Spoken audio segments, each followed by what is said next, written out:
I was so excited to get my shipment from Last Bottle Wines in the mail the other day, full of incredible red wines, all from Napa Valley. I love wine tasting, so having this to my door couldn't be happier. Also, couldn't be more excited that today's episode is brought to you by Last Bottle Wines. If you don't know already, they're a Napa-based online wine shop with a twist. They offer just one handpicked wine per day until it sells out, and they're always at incredible prices. We're talking 30 to 70% off retail. And the best part is that there's no subscriptions, no fees, and no minimum purchase. And I could not be more excited to bring this offer right now because they're having a marathon sale, which is coming up March 28th and 29th. Even better, we're offering Dateable listeners 10% off your first order with code DATEABLE. So if you are a wine lover like me, this is a great time to join. And did I mention that shipping is 100% free? So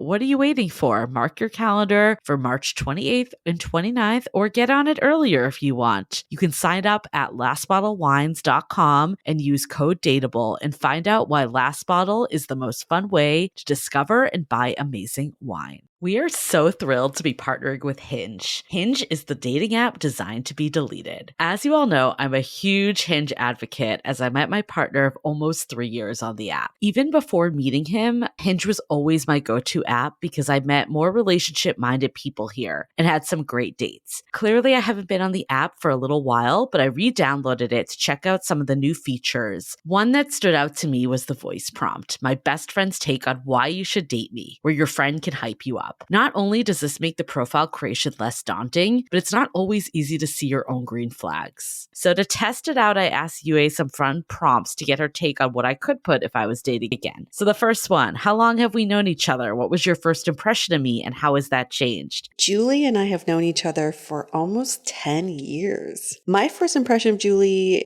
was that she's very social, but I've learned that she has a lot more depth to her beyond the social butterfly that she is. My next prompt, what do you think are my green flags? I would say she's deeply loyal. She believes in love, curious mindset, and she is fearlessly ambitious. And then last but not least, what kind of friend am I? Julie is the kind of friend who will always have your back, no matter what. Damn, that feels nice to hear. So download Hinge and try voice prompts today. Then find someone worth deleting the app for. The Dateable podcast is an insider's look into modern dating that the Huffington Post calls one of the top 10 podcasts about love and sex. I'm your host, Yue Xu, former dating coach turned dating sociologist. You'll also hear from my co-host, Julie Krafchick. On each episode, we'll talk to real daters about everything, from sex parties to sex droughts, date fails to diaper fetishes, and first moves to first loves. We are excited you've joined us for an older episode. While our earlier seasons were all about dating in San Francisco, we quickly realized all the themes and learnings are universal for all daters. So we shifted to covering dating from all around the world as the seasons progress. The fun part is, things happen first in San Francisco, the tech epicenter and counterculture capital of the world. We love for you to keep tuning in to our older episodes, but there is no set order to listen in, so feel free to jump to more recent seasons or relevant episodes for you.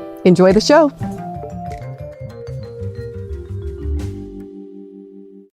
This episode of Dateable is brought to you by 500 Brunches. Meet like-minded people who share your interests over brunch. The Dateable podcast was started by a group of friends who were sharing SF dating stories one day and thought, why don't we start a dating podcast? So, ta-da! Here we are. Enjoy our first episode. Hey everyone, welcome to another episode of Dateable, a show that opens up a candid conversation about dating in San Francisco. And next to me, I have the wonderful woman who is in, she's in some sort of yoga attire, but yet button-down shirt. Very wonderful combination. Her name is Yue. And next to me, we've got, I don't know what you're wearing, 10 years of funny San Francisco Improv Fest shirt. Because he is the king of improv, Michael Vargas. I like to say his last name a lot. Oh. And we've also got a room full of people you guys can't see, but we have an audience today drinking mimosas and eating chocolate-covered pretzels. So it's going to be good. These pretzels are actually really tasty. Each episode, we dissect a dating story. And today, we have a good buddy of mine. His name is Kurt. And yes, ladies, he is very handsome. Ow, ow, ow! Kurt, give us your stats.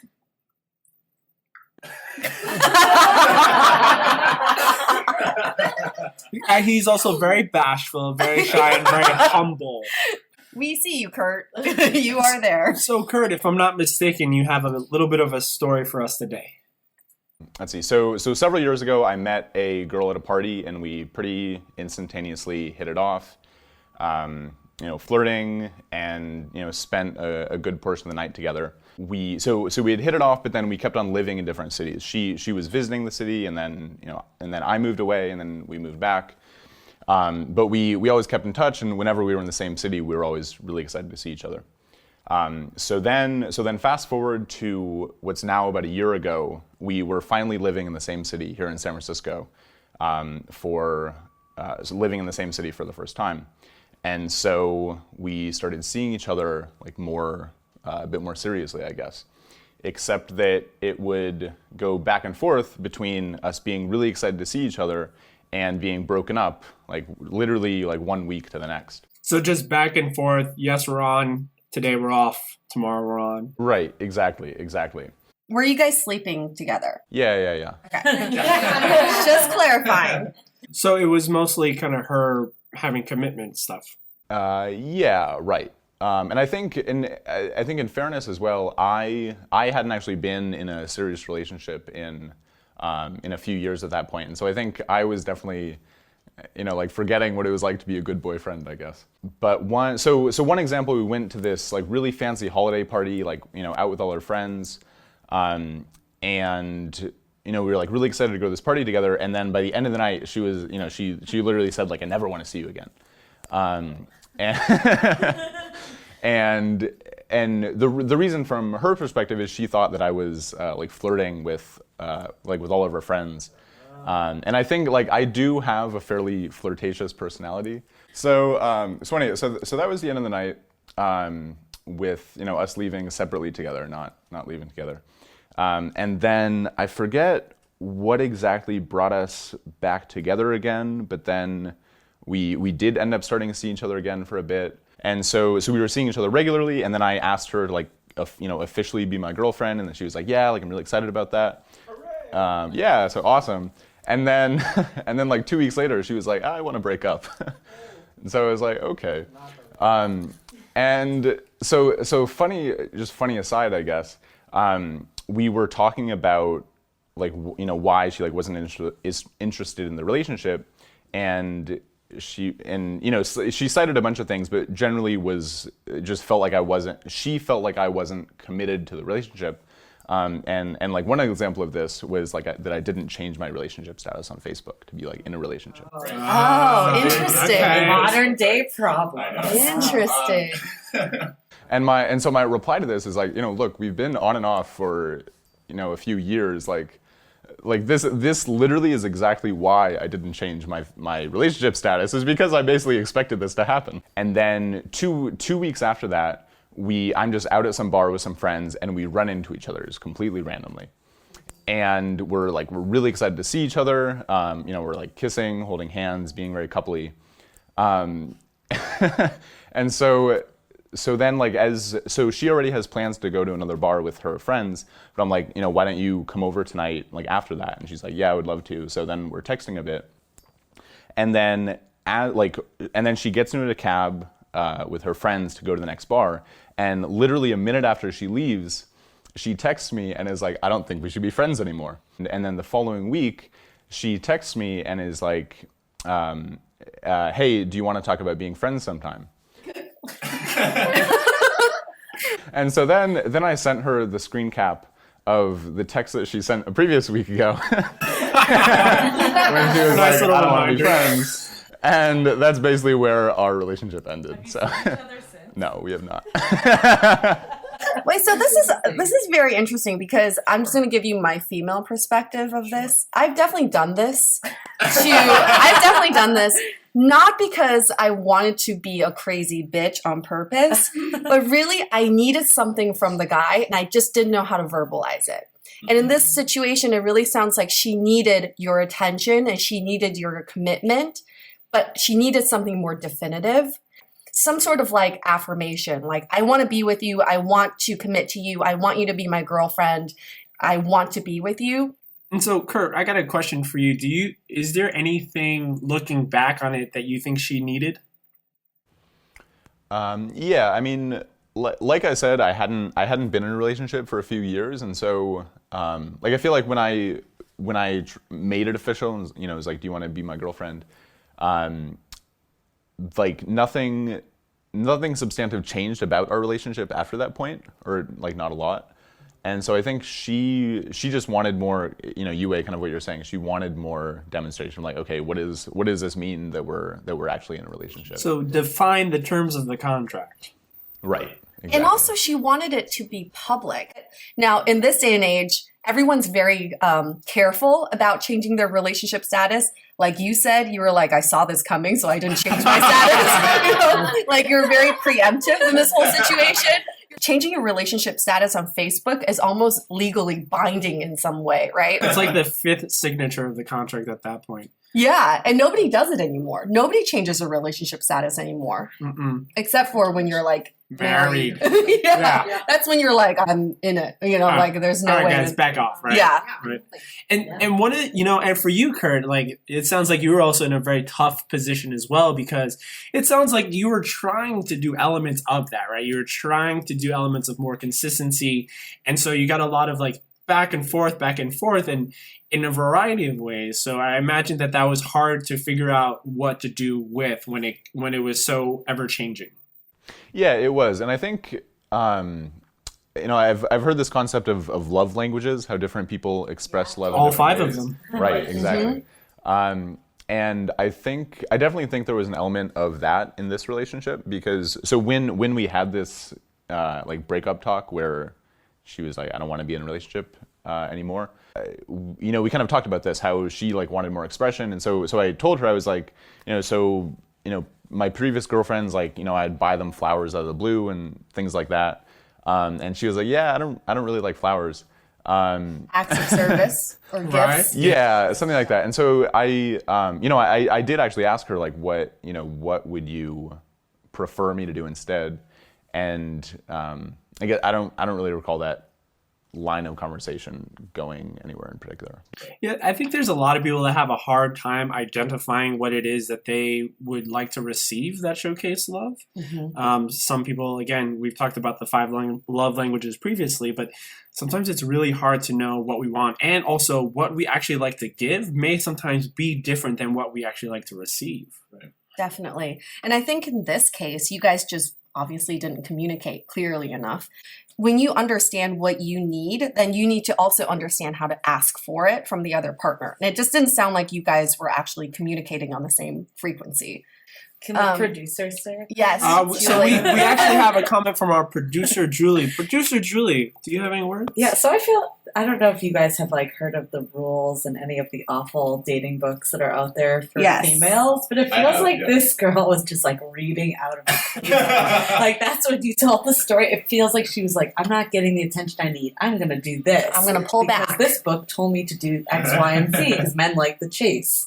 With these types of books and like the kind of the advice that's given to females, this is how they should act. Like, you're saying this did not make you feel good, but was there anything about it that kept you intrigued? I wouldn't say that I enjoyed the crazy. I mean, certainly it made it, I certainly thought about it more just because, okay, this is requiring more mental effort and emotional effort.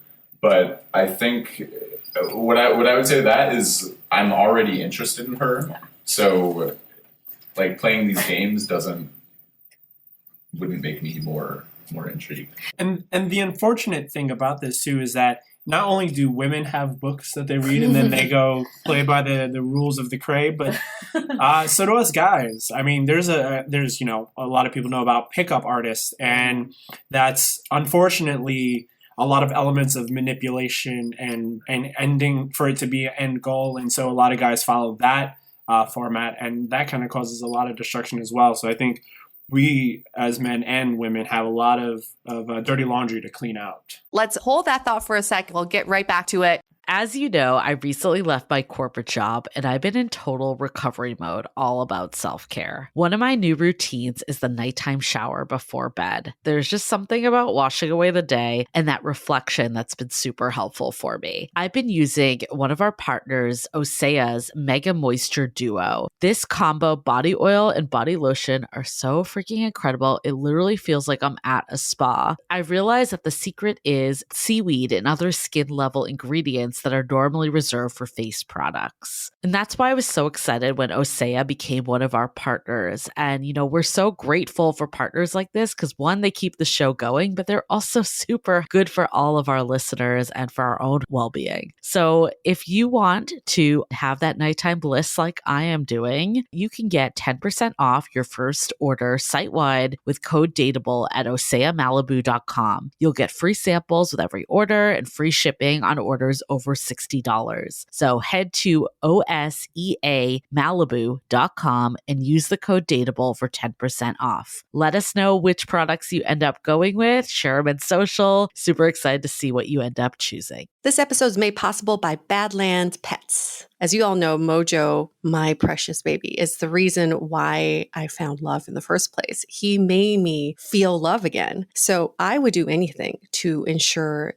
his health and longevity. And actress Katherine Heigl and I have that in common. She's helped save over 16,000 dogs through her foundation. And after doing a ton of research, she feels there's one place we can look to improve any dog's health, and that's their food. So fortunately, she found that just by adding a few special superfoods to her dog's food, she saw huge transformations in their health. So she's made a 20-minute video explaining step by step how anyone can do the same thing to see incredible changes in their dog's health. I've definitely re-looked at what I'm feeding Mojo and making sure that, hey, he only has one life to live, and I want to make sure it's the best damn life. So if you want to keep your dog healthy and happy, go to badlandsfood.com/dateable and watch Catherine's video right now. Again, that's badlandsfood.com/dateable. This episode is made possible by Armoire. Armoire makes getting dressed easy. With a clothing rental membership from Armoire, build the perfect wardrobe with brands that are high quality, unique, and recommended just for you. All you have to do is take a 5-minute style quiz and select items from your dynamic, personalized closet. The styles show up at your door in as little as 2 days. Then when you're ready for new clothes, just swap them out. Listen, I live in Southern California. There is absolutely no need for puffer coats or any sort of those winter jackets. But when I travel anywhere else in the world in these cold months, I'm often burdened with the task of getting winter clothes. And now with Armoire, I can just rent my winter wardrobe. It's brilliant. Right now, our listeners can give Armoire a try and get up to 50% off their first month. That's up to $125 off. Just visit armoire.style/dateable. That is armoire.style, spelled ARMOIRE.style/DATEABLE to get up to 50% off your first month and never worry about what to wear again.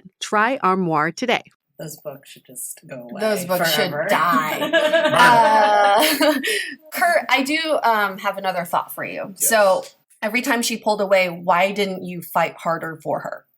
I think there are a few elements to that. You know, one is just, you know, I'm busy in my own life. Like I don't I only have so much Bandwidth. Yeah, bandwidth. And if you're gonna make this like so difficult for me, I'm just this isn't worth it that much to me.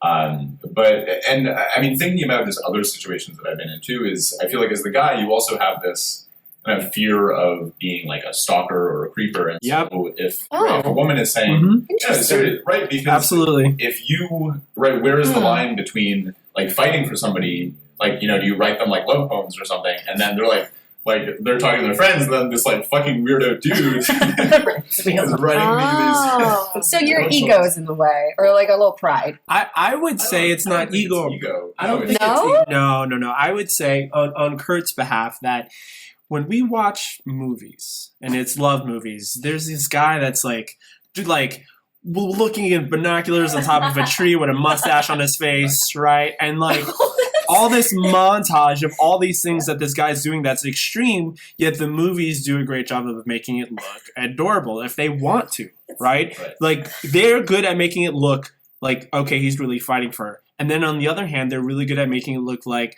oh, this person's neurotic, they're obsessive and all that stuff. So it's very difficult to find that actual line of when you want to put in energy to the point of you're actually trying to work hard for this person to the point where it's like just too much.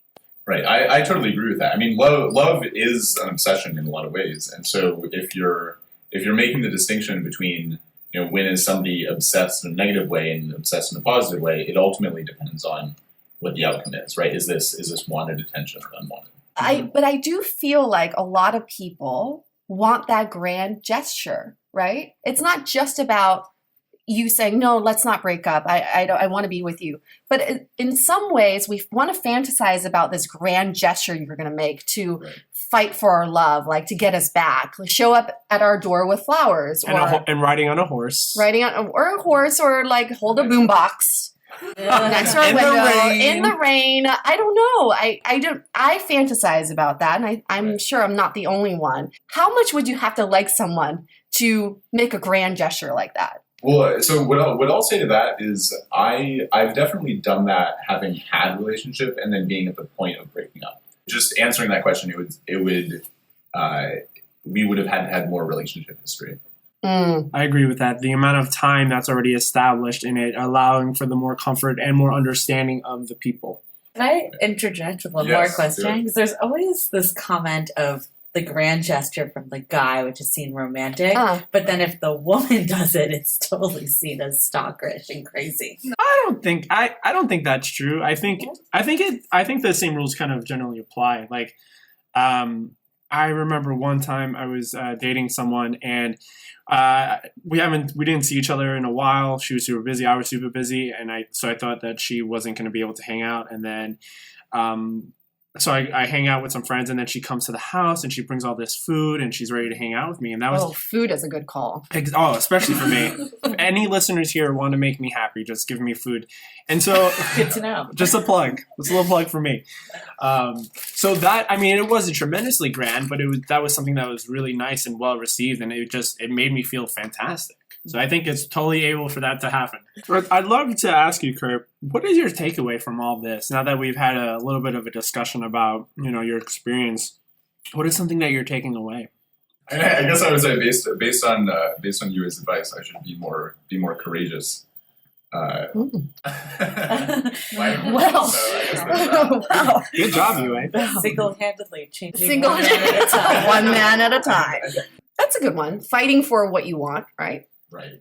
And being willing to take more of a stance into what is it that you really care about. And, whether it works out or not, at least you know that you gave more of your all. And I think that's tremendous. My takeaway from this is before you say something that could potentially hurt your relationship or hurt your partner, make sure, 1, you really mean it. 2, you have something to back it up. And 3, you have a resolution for it.